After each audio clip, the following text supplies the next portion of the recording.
Hey, good evening, Northern Michigan. Harrison Beebe joining you from the Up North Live digital studio. Once again, we got a big-time sports guest for you today. And I say big time because there's a lot to talk about with this guy right now in the world of sports. Sure, there's no football going on in the month of April, at least NFL terms as games on the field. But we know we have a big draft coming up here in the state of Michigan next week. We also know of a big event involving some former Detroit Lions going to be taking place in Traverse City next weekend. So lots to talk about with our special guest, former Detroit Lions tight end, and really know-it-all football. Actually, you might have seen this guy in the Selection Sunday shows for the high school football tournaments and whatnot. Mr. Rob Rubick is here to share some football knowledge with us. Rob, how are you doing this Tuesday? Well, Harrison, that intro, I'm not sure I'm going to be able to live up to what I just heard, but I appreciate all the love. I'm doing great. Yeah, that's how big of a guest you are. We got to make sure you get the platform appropriate for your analysis. But besides just your history with the Lions, it's great to see what you've done to help with Valley Sports and their coverage of high school sports. We were down there. I finally, it took me 10 years, but I finally got to see one of our schools win a state title down there when Kingsley won the Division VI state title on the Saturday. Yep, Saturday night. My mind was shifted because everything was. And of course, I picked against them. Ooh. I really thought they have Elmont. Did they? Is that who they had? Yep. I think you're right. I really thought, talking to the coaches, looking at film a little bit, I thought Elmont had the edge. I would have made him probably like a 7-point favorite, but that just shows you why you play. And it's hard to get common opponents when they're that far apart. And Kingsley proved that they executed. Their offensive line play was phenomenal, and their defensive line play. They won the game tackle to tackle. There's no question. They executed. They stayed on blocks as well as any team I've seen in a long time. When they got on you, they just stuck like glue, and the backs ran hard. So it was a great win for Kingsley. Well, and hey, I can't fault you for the pick. Like I mentioned, Northern Michigan teams, they don't do the best when they get to Ford Field. They're kind of viewed as the underdogs, but Tim Moore at Kingsley is 2-0. So he obviously knows what he's doing when he checks in down there. Well, hey, let's start with the event here in Northern Michigan. And I know this is kind of special to me because I went to one of these as a kid. I'll never forget when the Detroit Lions legends will go up against the local first responders and whatnot. I saw a guy dunk in the high school gym and break the backboard glass. You were in Ithaca or Charlotte, were you? No, this was in Traverse City in the 90s. When that was Luther Ellis did. Okay, so were you at that game? Central. That was that old Traverse City Central High School. Yep. So were you playing in that game? Yeah, I was. That's how old I am. Well, hey, that's how old I am. I was there. Because we look the same doesn't mean I'm not a lot older.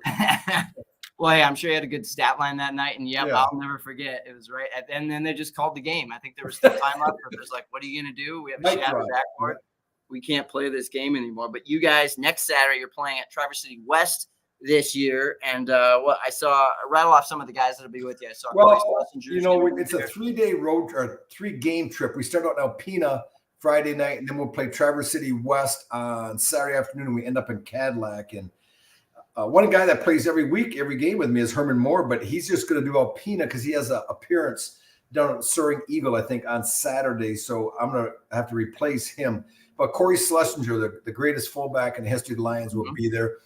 Former quarterback who's coming up for the weekend. He lives in Columbus, Ohio. Mike McMahon, very athletic quarterback in the early 2000s for the Lions. He's going to be joining us. You have myself as well, and you have George Jameson, who people don't understand about George. If you read about him, is he played 15 years of professional football. And Harrison, I can't highlight how hard that is. And George played 2 in the USFL, 13 in the NFL. So an unbelievable feat done by that young man. So we'll have some other guys. I know maybe Eddie Murray will be with us. I haven't really put the roster together yet, but we will. Whoever is there will have a great show. We're going to get tons of kids in the game. They're going to shoot free throws, play with us. We're going to get, maybe they'll referee if the refs aren't to our liking. But it's a chance to help the sheriff, the county, and the police in that area make some extra money that's not in their budget. And there's still stuff that they need to stay safe to help keep us safe. So we love doing this. Yeah, if my memory recalls, this is kind of like a Harlem Globetrotters game. Maybe you guys are talented basketball. Yeah, our talent level is not like that. Our talent level is right here. Our screwing around level, though, is off the charts. Right. So just kind of a fun way to enjoy the game of basketball. Have you seen this new baseball team, the Savannah Bananas? They're kind of like doing something similar where they just have like a party the whole time during the game. Oh, that guy's done great. The guy that took over that's a AAA. Is it AAA or AA baseball? I would assume it's non-affiliate because they're just goofing off the whole time. Oh, I don't know about that, but I do know that guy went down there and they're out drawing all the other teams and they put on a show between innings. There's something going on the entire game. I still think there's a baseball game going on though. There's definitely a baseball game, whether it's being played in a serious competitive fashion. It's hard to tell when I'm seeing the umpires dance around with the players in the game, but hey, whatever they're doing, it's working. So yeah, I remember when I went to this in the 90s, this was kind of like that same atmosphere of you guys are just out there having fun. You mentioned involving the kids. So it's a real community thing. And it's great for, obviously the parents remember you guys from your glory days. And this is just kind of cool to see the legends of the past go up against some current law enforcement officers from the area. Yeah, and it's a lot of fun too. And I always tell people, they always say, you guys do such a nice job. I said, because we're having fun. You can't fake fun. I don't care who you are. And you'll tell my guys have a riot. I've done hundreds and hundreds and hundreds. I've done this for over 30 years of these games. But every time I tell my wife, I say, you know what? I was cracking up again tonight. Somebody will do something, ad lib. One of my players will do something that just cracks me up. We had Brock Gutierrez, who was a 10-year guy in the NFL from Central Michigan, played high school in Charlotte, down by Lansing, but he played 10 years in the league. He was chasing a young man with a garbage can for 3 minutes the other night around the gym. And I said, Brock, you're never going to catch him. Brock's 300 pounds. This kid was like chasing a mongoose. But it was funny, and I've never seen him do that before. But he's so competitive. He said, I was going to go till the kid tired out. The problem is he's 300 pounds and 45 years old, so I think he tired out first. Well, that's what I was going to say. You logged so many of these games, but how do you jump back into it to make sure you're in, say shape? Well, I can vouch from running up and down the floor in my 30s here. Like, that's exhausting. So what do you do to get in shape? Well, we don't. There's not a lot of running. We really, it's more waddling. I tell my wife it's like putting lipstick on a pig and rolling that pig out for slaughter when I get out there. But I do more with the crowd, Harrison. I'm going to pick kids. I'm going to orchestrate the game, keep it entertaining and fun because I got 2 titanium knees. I've had 13 surgeries, shoulder surgeries. I got some back issues right now. So for me personally, it's more that I'm the Meadowlark Lemon of the Globetrotters who kind of is the P.T. Barnum of the show. Yeah. The stage director. Yes. Thank you. Yeah. That's all next Saturday, April 27th at the Traverse City West Gym. It's going to start at 1:00 and you get tickets, $25 for single tickets or family combo. You can get for $50 or $40 for 2. So there's good deals. Really, if you want to bring a group, and that's kind of what this is about, getting people together and sharing something special. And bring your neighbors. They don't know. Stack it. Bring 4 or 5 people. As long as you bring your neighbors, your kids. Yeah, they're not checking IDs. My buddy runs it. He's not checking IDs. All right, good to know. Well, yeah, that's all next Saturday. And you'll be in Alpena's technically in our view area. Yeah, we'll be there Friday night. Mm-hmm. And hopefully Cadillac is for sure in our viewing area, and it'll be Sunday. What time is the game on Sunday? 2. Traverse City, I think, is 1. I'm guessing is 1:00. Traverse City West, because we play Cadillac at 7 at night. Okay, so that'll be Sunday night. Yeah. No, Saturday afternoon at 1. Oh, you've got a double header on Saturday. Yes, we go Saturday afternoon in Traverse, and then we'll go Saturday night in Cadillac. Oh man, you want to talk about conditioning? Well, once again, Harrison, if you show up with that camera and you'll see how we can do it because we're not exactly busting a hard sweat during these games. Well, unfortunately for you, you know my expectations. I expect shattered glass somewhere to get into that game. So if you want to have fun, show up. If you want to watch basketball, go see the Pistons. Well, actually not the Pistons this year, but go see an NBA team. Yeah, they're unfortunately, like they always are, done at this point of the year. Well, hey, let's talk some real football here. Yeah, that's a good time to transition. Let's talk about the current lines. While the Red Wings are hopefully going to lock up a playoff spot by the end of this evening, if all things go right, we know the Lions are kind of the kings of the city right now. What has really been, obviously Dan Campbell's a big chunk of the reason why this team is where it's at, but from what you can tell from your NFL days and insider knowledge, what else is really factoring into this being the most successful era of Lions football in decades? Well, I think it starts with Sheila Ford. She made the right decision finally. You're only going to be as good as your front office. And when she hired Brad Holmes, that's no Bob Quinn. She hired someone who has had a proven track record, who's done a really nice job. and everything he's touched has turned to gold. And then getting Dan Campbell in as well, you get a coach who it seems like him and Brad have the same vision.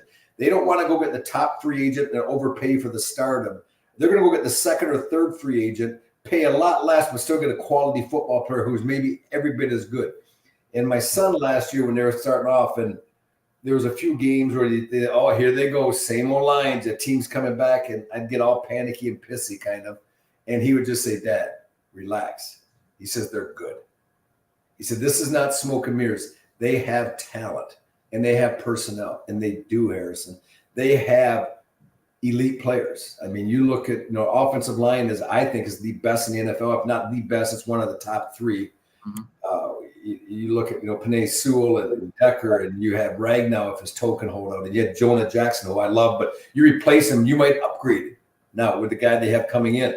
So this is an organization that is doing it right. They're building inside out from the line, and they're trying to get that defensive line. You can see they signed DJ Reader this year to really make that line stout. So they have personnel. You have Amon-Ra St. Brown is a top 10 wideout in the NFL. They have a tight end. Sam Laporte is a top 5. I mean, that's a rookie who's a top 5 at his position. Come on. That's crazy. I think Jack Campbell is going to eventually be a really solid starter inside linebacker. You go in the secondary, you get the kid from Alabama, Branch, and you're having him cover the slot. He's a safety. That's hard to do. No, he got beat every now and then, but safeties aren't supposed to be able to lock a slot man-to-man in the NFL. And he plays downhill. He's physical. They've done so well in the last 2 years in their draft. These guys are contributing. Their top 3 rounds are getting out there and doing what you want them to do to be the next leaders of this team. So they have personnel. They have great leadership in Dan Campbell and a great organizational evaluator in Brad Holmes. That's why they're good. It's not smoke and mirrors. It's systematic. The system was broken. Sheila repaired the system by putting some integral parts in place, and that's why they're so good. Mm-hmm. Well, yeah, obviously they had that great finish to 2022, and you knew when they had that game with the Chiefs on opening night, it's like, okay, in a weird way, this is going to be a litmus test for the whole year. And they went in there and won. So that told you right away that this was a serious team, because that's obviously a team that went on to get all their nuts and bolts correct and win a Super Bowl in the Chiefs. So. They're close. I mean, they're going to have as good a chance as anyone else in the league this year if they stay healthy. And that's a big if. And that's why they were able to really stay competitive the entire year, because for the most part, they were pretty healthy. Mm-hmm. Right now, some of their linemen missed here and there, but they're also doing a nice job. I like what Dan's doing and Brad. They're creating depth in that offensive line. They're not happy because they got 5 starters they think are good.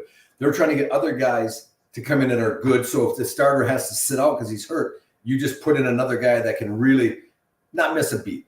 And that's what they do a nice job. When you look at that, the depth at tight end, bringing back Brock Wright, even though you have a solid that's right there. Brock Wright's a Rob Rubick, in my opinion. He reminds me, I watch him play. He's an average to maybe a little above average blocker.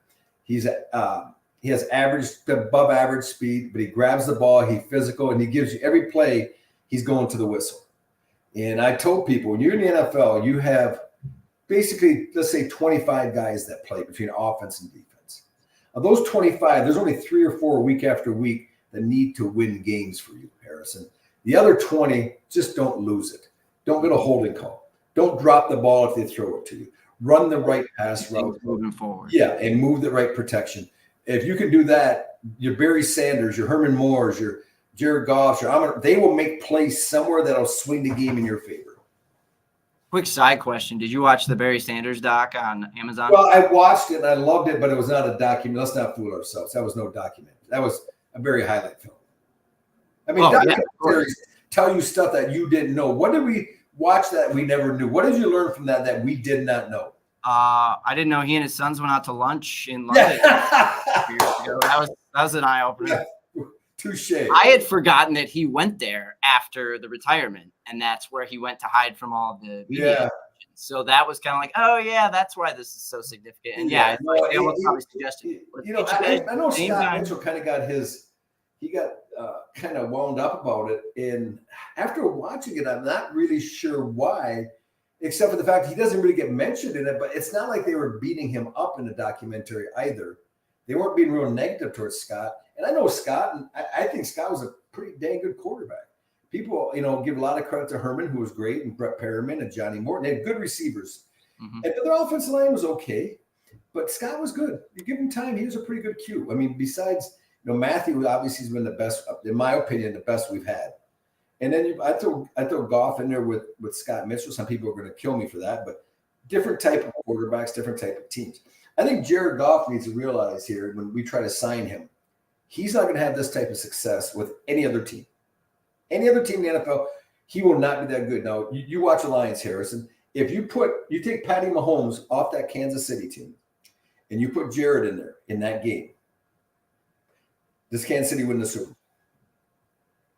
Are you asking me? Yeah. Okay. And I'm just going to give the nod to Mahomes and think he's the one that's like the key playmaker there. Well, he never got to throw from the pocket.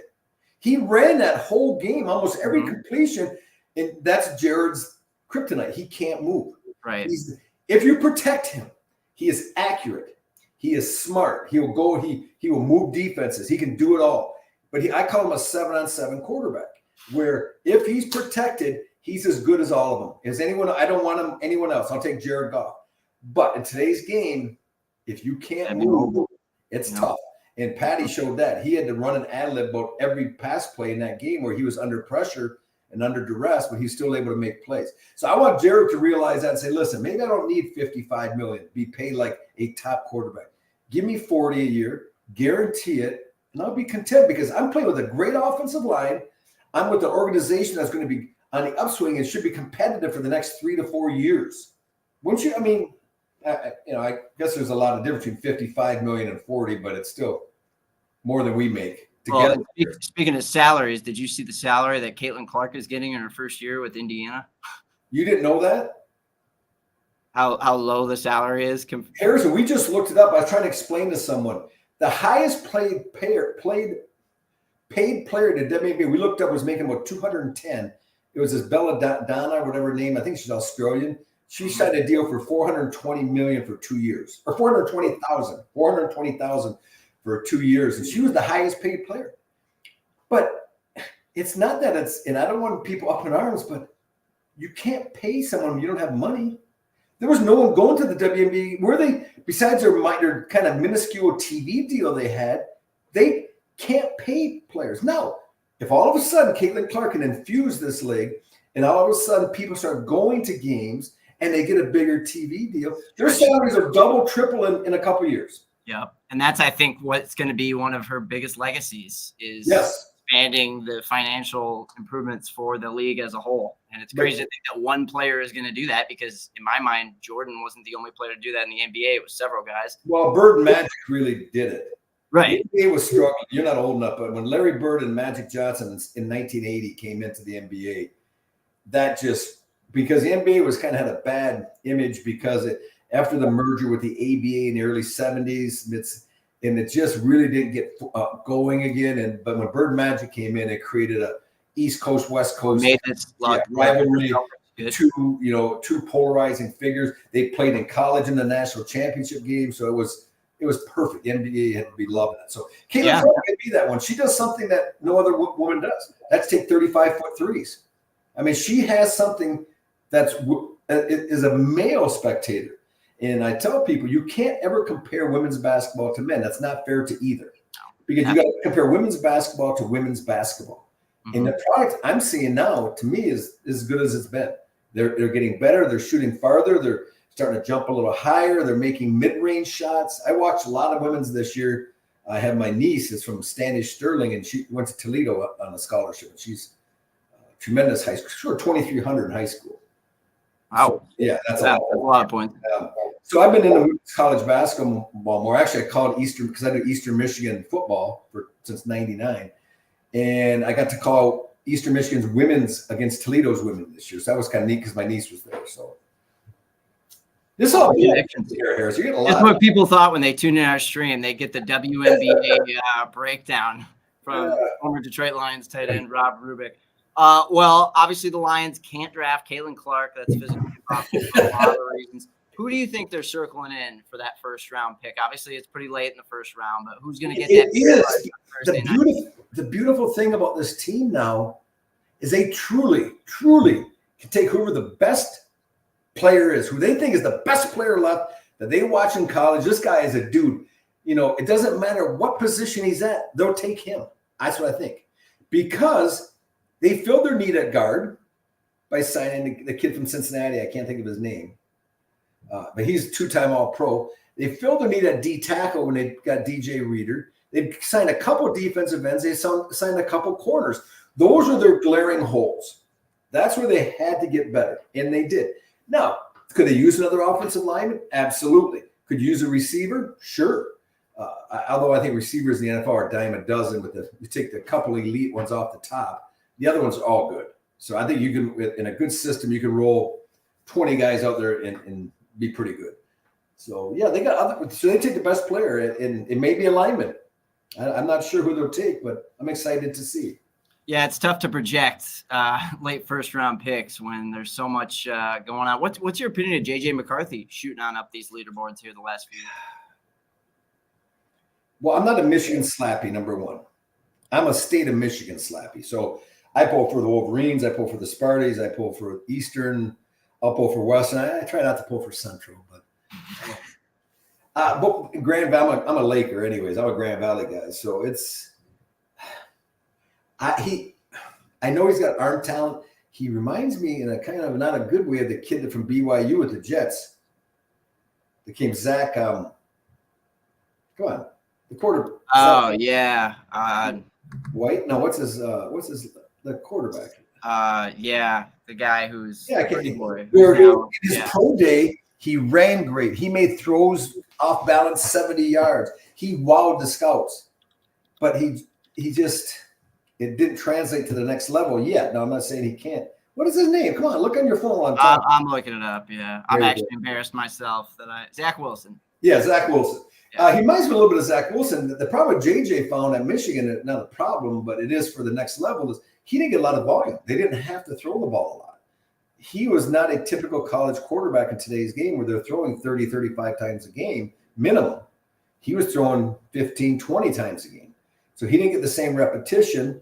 I was surprised, and Matt Shepard, good buddy of mine, a former Tiger guy, he was telling me that if you look at his stats, his yards down the field, completion percentage and so was really good. But I said, well, that's kind of, lends itself to the fact they could run the ball very well. So their play action game was solid. They could run the ball. It was the best we've ever seen it in college football. That's not to knock JJ, in my opinion. Yeah. You asked me that question. I don't know. I would be very leery, but it's a quarterback poor league right now. He's coming out in a great time. You have maybe 15 quality starters in the NFL, then you got 10 sketchy starters, and you got 7 guys that shouldn't be backups for teams sometimes. Well, so then you counteract that argument with what the Lions were like 2 years ago. Everybody thought they needed to draft a guy right away, to back up Jared once they were going to be done, before they saw his resurgence. And now, we got the guy from Tennessee, but who knows? Does anybody really want to get rid of Jared Goff anytime soon? Not really. No. But I also want to. I don't want to pay him $55 million because you make your team cap poor, and once you're cap poor, you don't get that good lineman from Cincinnati to help protect Jared Goff. You don't get those receivers that can get open and give him an outlet to throw the ball. You don't get the signed Jahmyr Gibbs when he needs his contract comes up. Mm-hmm. If you're quarterback poor, like the Packers made themselves a little quarterback poor with Rodgers, and he always complained, well, you don't give me enough weapons. Well, we have to pay guys. So it's kind of quarterback salary rate makes that difficult on every GM all over the country. Yeah, you know what, Harrison? You can use this. I'm gonna give you a really good tidbit. That's not mine. I got it from my mentor, Gary Danielson, who was my roommate a couple of years with the Lions, and I think he's a tremendous broadcaster. I've seen him do this. I think he's as good as there is, and he's going into his final year. And he told me this. He said the NFL needs to have like a max contract just for quarterbacks. So you can give a quarterback and have it not count towards your salary cap.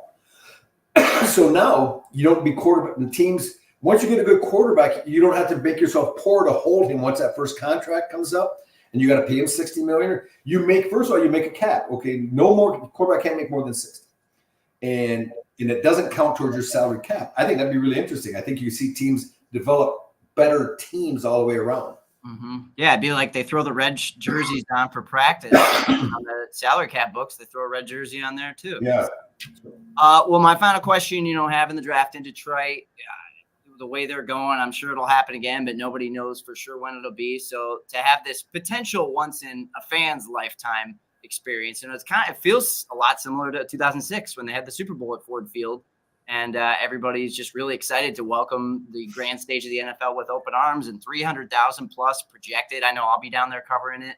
I'm assuming you'll be down there for some of it before you got to do the basketball stuff. What is it like having the draft in downtown Detroit? How important is that for the city? When the Super Bowl was there with the Steelers and who was it, Seahawks? Who did they play? Yep. I actually I worked it every night. I did down at the bar, Hockey Town. I worked for Bally or for Fox Sports. Then I did a show every night with Mickey York. We broadcast live from Hockey Town every night. That was incredible. That was so much fun. And to be in that city, and now with the city, the new vibe in the city, and the resurgence and the money that's been pumped in with the restaurants and the bars and the retail, Detroit is becoming a very cool city to go to. I think, Harrison, you really enjoy it. It's like a good cancer. It started right at where the arenas are with Ford Field and Comerica, and it's just kind of spreading. It. Dan Gilbert, God bless him. I know some complain that he's buying it for 10 cents on the dollar, but you know what? He bought up all that property that no one wanted, that was rotting and deteriorating. It was turning into, just an eyesore. And he cleaned it up, and he's putting buildings up. And he's making money hand over fist. Good for him. This is America. We're in capitalism. He took advantage of it, and we benefit from it because now my wife and I can go downtown to Detroit. We feel safe. There's stuff to do. There's restaurants galore. And it's a lot of fun. So you could have a great time. So make sure you leave yourself some extra time to get around and walk around some of the neighborhoods too as well. Yeah, no, a great experience. Yeah, I've been to Detroit, a bunch of my sister actually lives down in the Grosse Pointe area. So I venture down there quite a bit. But yeah, just for national people to come here, I know it was a big deal when they had it in Kansas City a year ago. They had it in Nashville a couple years before that. They ruined a bunch of bachelorette parties by having it. I don't think that'll be the problem in Detroit this year. But yeah, safe to say to have I still tell this to people all the time. I'm blown away that they can get 300,000 people to come to an event where they're reading names off cards. The NFL is king. That's why they're king. The season ends in January, but somehow they've seen the stretch out stuff. The combine, they created a buzz with the combine. Bunch of fat guys, jumping, trying to touch a stick. They create buzz there, and then they kind of stretch that out. They get into the mock draft 1 and 1.5 and 2. Then they stretch it right into the draft. And when the draft is done, then they start mini camps to talk, and I tell you what. It's like a month in June to July, where you don't really have to worry about it too much, and then end of July, you're consumed for the rest of the year. And I just kind of noticed it 20 years ago between the gambling industry and the fantasy football world. That's just ballooned this league into what it has become. And yeah, it's incredible what people, the TV ratings alone, when you see the list of the top 10, top 20 primetime television shows for a year, and the NFL has a majority of those broadcasts, it's just unreal. Look at Forbes. Look at your top 50 sports valued teams. It used to be all Premier League or La Liga soccer teams. Now the NFL has like 5 or 6 of the top 10. Oh, okay. Those soccer teams are still up there, huh? I always see the ones. We used to have Real Madrid. I think maybe Barcelona and Man City. Maybe you have 2 or 3, but the rest are football. And I think the Yankees are the only either other sport besides football or soccer. And but the NFL I think it's 5 or 6. And it helps the Yankees that they have 81 home games a year too. 81 home games, and their TV deal is as big as like the national TV deal for the rest of baseball, just about.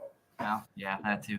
That's a whole another conversation. Okay. I'm sure you'd want to have it, but I don't think this is the avenue now. Maybe we'll catch you midsummer and break down all things baseball. All right. Hey, thank you, Harrison. And make sure people who are watching this, come on out, Traverse City West, 1 o'clock, Saturday afternoon. It'll be well worth your time. And we also might have some viewers in Alpena for the game Friday night and Cadillac Saturday night. So if you're in any of those locations next weekend following draft coverage, that's right around that same weekend, check out Rob and some of the former Lions on the floor in a high school gym near you. All right, Rob. Thanks a lot, buddy. Have a good weekend next week. Good luck warming up. Yeah, bye-bye.